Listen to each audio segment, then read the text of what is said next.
Hi, this is Zak Mir with the latest edition of the Bulletin Board Heroes here at Vox Markets. It's Tuesday, the 4th of January, starting with 88 Energy, where there's been a nice break of that resistance line there from September.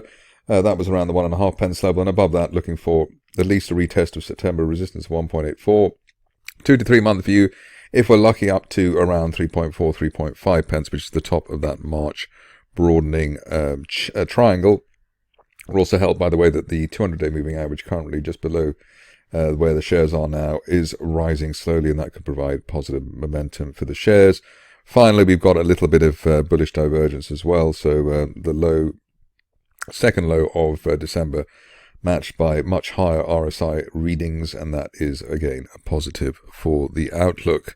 On to African Pioneer, where there isn't much of a chart, but the shares seem to have at least obeyed the idea that there was a bear trap here from below 2.2 pence and above 2.2 pence, looking for 3.4, which is the top of the broadening triangle there from last July. Hopefully that's over the next 4 to 6 weeks, something like that, maybe a bit sooner.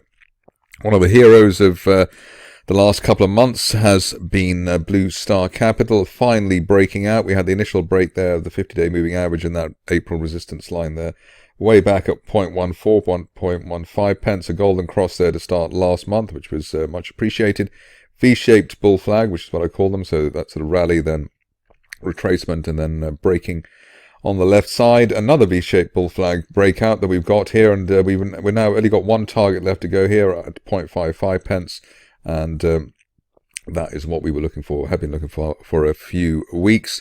If you are an optimist and looking for greater, dizzier heights, then presumably the shares could be mapped out into a rising trend channel, as I've done there from October, and the top of the channel there now heading for as high as, what's that, 0.75, something like that. So above 0.35 rather, potentially up to 0.75 for Blue Star Capital. I'm sure that'll cheer some people up. Stock which hasn't had much cheer for anyone in the recent past has been Chill Brands, but it looks with today's appointment the market has been slightly inspired. Rising trend channel here from the end of September, that's heading towards 30 pence, and that's valid while we hold above 15 pence, which is the current position of the 50-day moving average. So maybe a little bit of a rally there for Chill Brands, and obviously 30 pence would be much appreciated after the pounding the shares have had basically since March. Moving along to Galileo, one of the top picks for 2020 a few days ago. Here we've got a nice little bull flag consolidation around the 50-day moving average at a penny. Above that, we're looking for the 200-day line at 1.3 initially, and then up to the top of the broadening triangle there from back in the spring of last year, as high as 1.7 pence perhaps by the end of next month.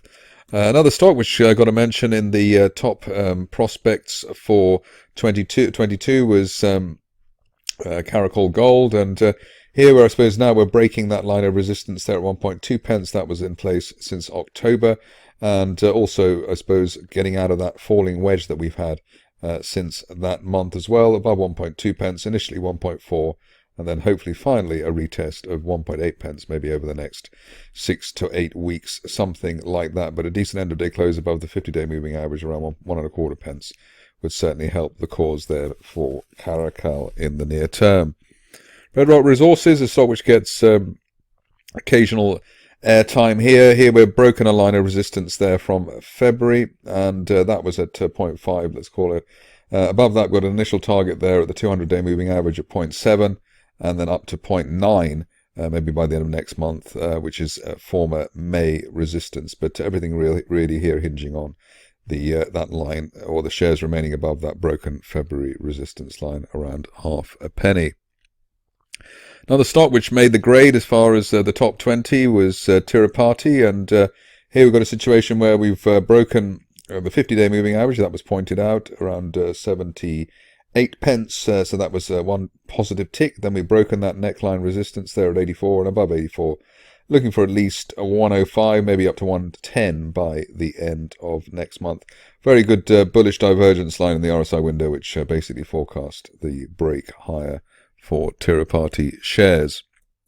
We're moving on to the number 2 in the hit parade the other day, Wishbone Gold, and here we've also taken note of the optimism grade of being number 2 in the hit parade, with the break of that line of resistance from the end of November. We've also broken above the 50-day moving average at 9 pence, and above that, initially at least, the 200-day line at 11.4, and then in the near term, maybe by the end of next month, or perhaps even this month, up to 15 pence, which is that July resistance line projection. But looks like after various attempts at rebounding from below 10 pence, this could be the more successful one, especially after that gap high that we had back in November.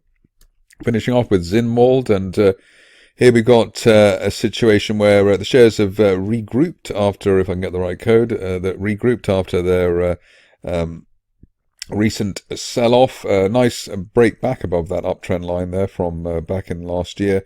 And the current view is that while we're above the 17 pence level, looking towards a retest of 28 pence over the next 1 to 2 months. Be cautious on the shares. You'd wait for a break of that line of resistance in the 50-day moving average around 19.5 pence. So a little bit to go on that for a proper momentum trigger, but looking good, or rather much better for Zinnwald at the moment. That's it from me today. More updates tomorrow.